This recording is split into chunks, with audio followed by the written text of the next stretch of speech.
तोरा हम प्यार वाला फील देबोगे, चौपाल जी के माल बन जो दिल देबोगे।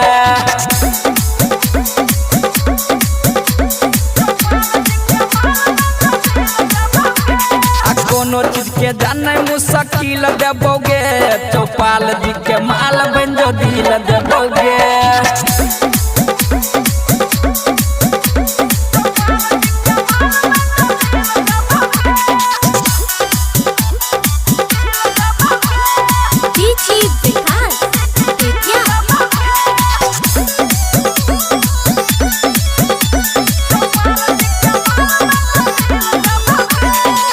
सुन के रानी तोहर जवानी लागे चौदानी, देख के छोरा सबके मुँह में आब पानी।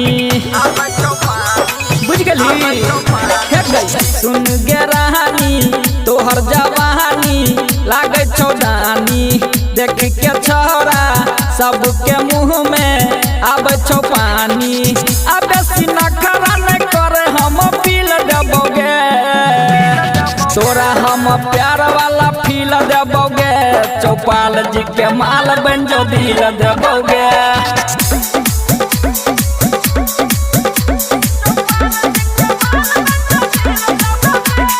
कोनो चीज के जाने मुश्किल देबोगे, चौपाल जी के माल बन जो दिल देबोगे।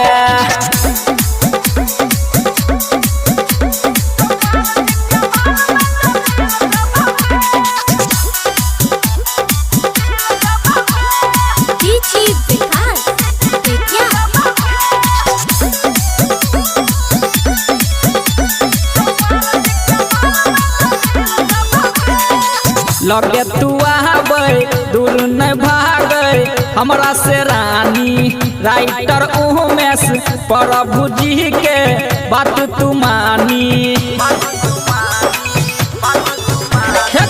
लगे तू आबे दूर न भागे हमरा से रानी, राइटर उमेश प्रभु जी के बात तू मानी। आया जय अकेला संगे तोरा दिल देबोगे, तोरा हम प्यार वाला फील देबोगे, चौपाल जी के माल बन जो दिल देबोगे।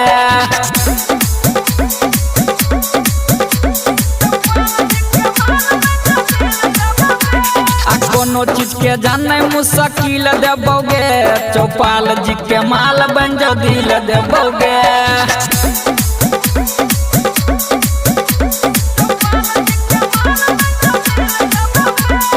सच्चे कहै छी।